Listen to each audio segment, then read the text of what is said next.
جب حضور تشریف لے آئے تو اس دنیا سے ظلم و ستم کا جو ظلم کے بادل چھائے ہوئے تھے، حضور کے تشریف لے آنے پر وہ ظلم کے بادل وہ ختم ہو گئے۔ جب حضور تشریف لے آئے تو حضور نے معاشرے کو عورت کے حقوق بتائے کہ اس عورت کا ایک مقام ہے۔ حضور نے عورت کو ایک مقام جو ہے دیا، اور بلکہ عدالت میں جو شرعی عدالت قائم کی گئی اس میں عورت کے لیے بھی قانون بنائے گئے، اس کے لیے بھی حقوق بنائے گئے، اس کو جائیداد میں حصہ دیا گیا۔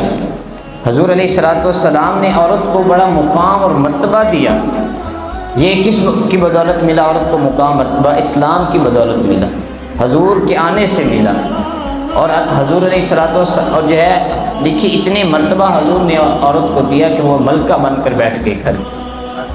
حضور نے اللہ تعالیٰ نے ارشاد فرمایا نا کہ ہم نے تمہاری عورتوں کو تمہاری جنس سے پیدا کیا ہے تاکہ تم ان سے جو ہے وہ سکون تسکین حاصل کرو، اور ہم نے اللہ فرما رہا ہے کہ ہم نے تمہارے درمیان محبت اور شفقت پیدا فرما دی۔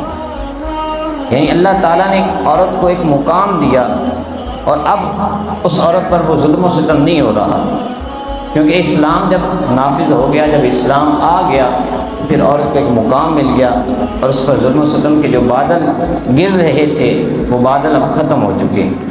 اور عورت کے حق ادا کرنا یہ ہر مرد کے لیے مذہبی طور پر وہ مرد پابند ہے کہ اس کے حق ادا کرے، کیونکہ اللہ نے فرمایا وَلَهُنَّ مِثْلُ الَّذِي عَلَيْهِنَّ بِالْمَعْرُوفِ کہ عورتوں کے حقوق مردوں پر اسی طرح ہیں جس طرح مردوں کے عورتوں پر حقوق، بھلائی کے ساتھ۔ اور دوسرے مقام پر فرمایا وَعَاشِرُوهُنَّ بِالْمَعْرُوفِ کہ مردوں اپنی عورتوں کے ساتھ اچھا سلوک کرو، ان سے محبت کرو، ان کے ساتھ نرمی سے پیش آؤ، حسن سلوک کے ساتھ پیش آؤ۔